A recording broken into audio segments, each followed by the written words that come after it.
ആകാശവാണി നമസ്കാരം. പ്രത്യേക വാർത്താ ബുള്ളറ്റിൻ വായിക്കുന്നത് ഗോപകുമാർ. ബജറ്റ് സമ്മേളനത്തിന്റെ ആദ്യഘട്ടം പൂർത്തിയാക്കി പാർലമെന്റിന്റെ ഇരുസഭകളും പിരിഞ്ഞു. രണ്ടാംഘട്ട സമ്മേളനത്തിനായി അടുത്ത മാസം 9-ന് സഭ വീണ്ടും ചേരും. ഏപ്രിൽ 2 വരെയായിരിക്കും ബജറ്റ് സമ്മേളനം. കഴിഞ്ഞ മാസം 28-ന് രാഷ്ട്രപതിയുടെ അഭിസംബോധനയോടെയാണ് സമ്മേളന നടപടികൾ ആരംഭിച്ചത്. കേന്ദ്ര ബജറ്റ് ധനമന്ത്രി നിർമ്മല സീതാരാമൻ ഈ മാസം 1-ന് അവതരിപ്പിച്ചു. തുടർന്ന് നന്ദിപ്രമേയ ചർച്ചകൾക്കും ബജറ്റ് ചർച്ചകൾക്കും ഇരുസഭകളും വേദിയായി. വിവിധ വിഷയങ്ങൾ ഉന്നയിച്ചുള്ള പ്രതിപക്ഷ ബഹളത്തെ തുടർന്ന് ലോക്സഭ ഇന്നും പ്രക്ഷുബ്ധമായിരുന്നു. സഭാ നടപടികൾ ആദ്യം 12 മണിവരെ നിർത്തിവച്ചെങ്കിലും ബഹളം തുടർന്ന സാഹചര്യത്തിൽ പിരിയുകയായിരുന്നു. ചോദ്യോത്തരവേള ആരംഭിച്ചെങ്കിലും ബഹളത്തെ തുടർന്ന് പൂർത്തിയാക്കാൻ സാധിച്ചില്ല.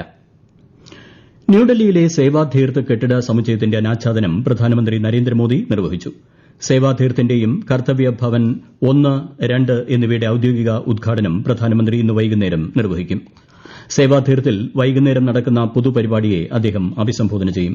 പ്രധാനമന്ത്രിയുടെ ഓഫീസ്, ദേശീയ സുരക്ഷാ കൌൺസിൽ സെക്രട്ടേറിയറ്റ്, ക്യാബിനറ്റ് സെക്രട്ടേറിയറ്റ് തുടങ്ങിയവയാണ് സേവാതീർത്തിൽ പ്രവർത്തിക്കുന്നത്. സുപ്രധാന മന്ത്രാലയങ്ങളാണ് കർത്തവ്യ ഭവൻ 1, 2 എന്നിവയിലായി പ്രവർത്തിക്കുന്നത്.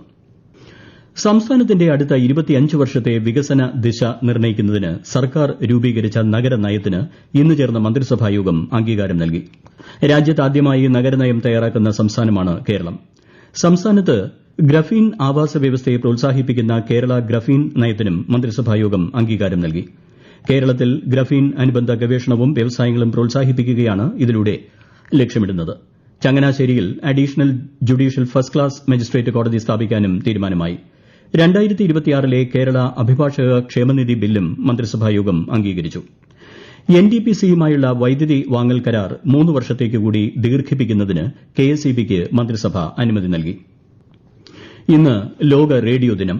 1946 ഫെബ്രുവരി 13-ന് ഐക്യരാഷ്ട്രസഭ റേഡിയോ പ്രക്ഷേപണം ആരംഭിച്ചതിന്റെ സ്മരണാർത്ഥമാണ് ദിനാചരണം. റേഡിയോയും നിർമ്മിത ബുദ്ധിയും AI ഒരു ഉപകരണമാണ്, ശബ്ദമല്ല എന്ന പ്രമേയത്തെ ആസ്പദമാക്കിയാണ് ഇക്കുറി ലോക റേഡിയോ ദിനം ആഘോഷിക്കുന്നത്. റേഡിയോ പ്രക്ഷേപണം കൂടുതൽ ഫലപ്രദമാക്കുന്നതിൽ AI-യുടെ സാധ്യതകൾ എങ്ങനെ പ്രയോജനപ്പെടുത്താമെന്ന് വിലയിരുത്തുകയാണ് ഇതിന്റെ ലക്ഷ്യം. AI ഒരു സഹായ സംവിധാനം മാത്രമാണെന്നും മനുഷ്യ ശബ്ദത്തിനും എഡിറ്റോറിയൽ തീരുമാനങ്ങൾക്കും ബദൽ അല്ലെന്നുമുള്ള സന്ദേശം കൂടി ഇത് മുന്നോട്ട് വയ്ക്കുന്നു. ഛത്തീസ്ഗഡിൽ ആകാശവാണി റായ്പൂർ യുനെസ്കോയുമായി സഹകരിച്ച് ഇന്ന് ലോക റേഡിയോ ദിന കോൺക്ലേവ് സംഘടിപ്പിച്ചിട്ടുണ്ട്. ലോക റേഡിയോ ദിനത്തിൽ ഉപരാഷ്ട്രപതി CP രാധാകൃഷ്ണൻ റേഡിയോ ശ്രോതാക്കൾക്കും പ്രക്ഷേപണ മേഖലയെ ശക്തിപ്പെടുത്താൻ പ്രവർത്തിക്കുന്ന എല്ലാവർക്കും ആശംസകൾ നേർന്നു.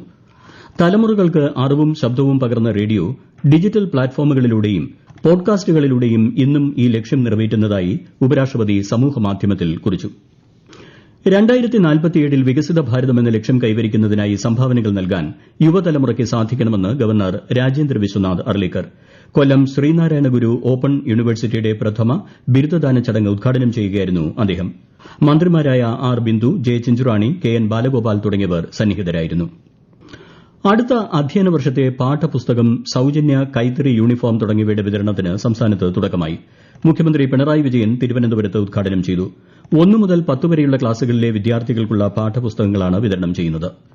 അവധിക്കാലത്ത് കളികൾക്കൊപ്പം അല്പസമയം അടുത്ത അധ്യയന വർഷത്തേക്കുള്ള പാഠങ്ങൾ നോക്കാൻ കൂടി വിനിയോഗിക്കണമെന്ന് മുഖ്യമന്ത്രി കുട്ടികളോട് പറഞ്ഞു. കൊല്ലം റെയിൽവേ സ്റ്റേഷനിലെ പുതിയ ബഹുനില കാർ പാർക്കിംഗ് കേന്ദ്രത്തിന്റെ ഉദ്ഘാടനം കേന്ദ്ര സഹമന്ത്രി സുരേഷ് ഗോപി നാളെ വൈകുന്നേരം നിർവഹിക്കും.